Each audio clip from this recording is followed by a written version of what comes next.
Back on Tennis Channel Live, and the ATP put out its new revised schedule for this year. Taking a look, Rome, the Masters 1000 event, has moved up a week to the Madrid spot 1 week earlier. And now Hamburg is in there, and the final in Germany is actually the same day, Chanda, that Roland Garros starts. What do you make of this? Yeah, I think trying to fit as many tournaments as possible in a reasonable period of time. And, it made sense once Madrid was canceled.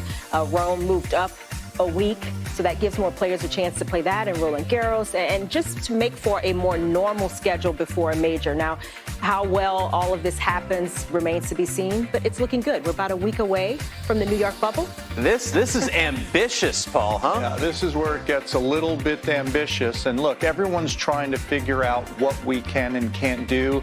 The thing I like about it is the tour's trying to figure out what may happen. Okay, these are the events that they're hoping can happen.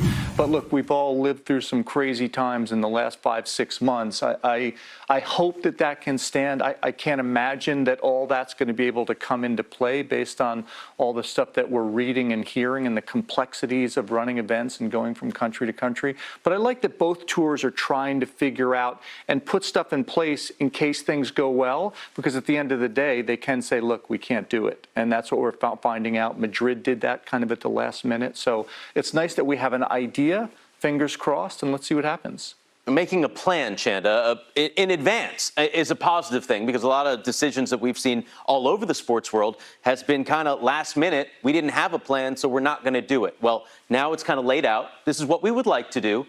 And they said in the release that they may adjust. Yeah, I think that has to be the caveat for any schedule we see right now. And certainly when you look at after Roland Garros, if U.S. Open and Roland Garros are able to take place the way we think they will, certainly after that, it's going to become a little trickier depending on the state of things in all of these different countries. You mentioned the travel within those weekly periods. It's going to be a lot, as well as those events being primarily indoors.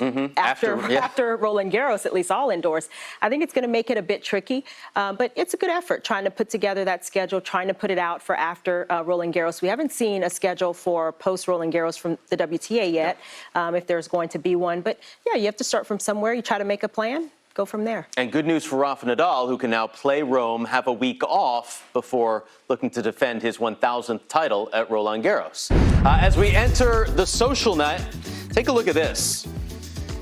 We've got a new video game system that takes original video content, converts it to virtual reality, and simulates what a matchup would look like that never happened. So, Paul, who would you like to see play each other virtually of all time? Of all time, on the women's side, I would like to see Martina and Serena. And on the men's side, I would like to see Roger Federer and Paul Annacone and Bjorn Borg and Paul Annacone.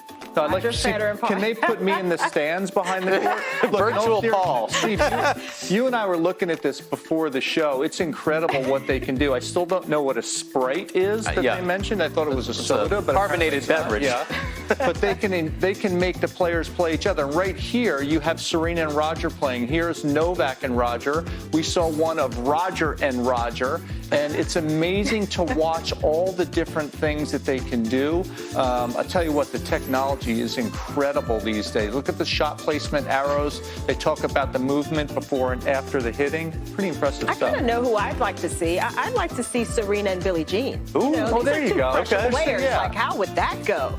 It'd be pretty awesome. Why not? Yeah.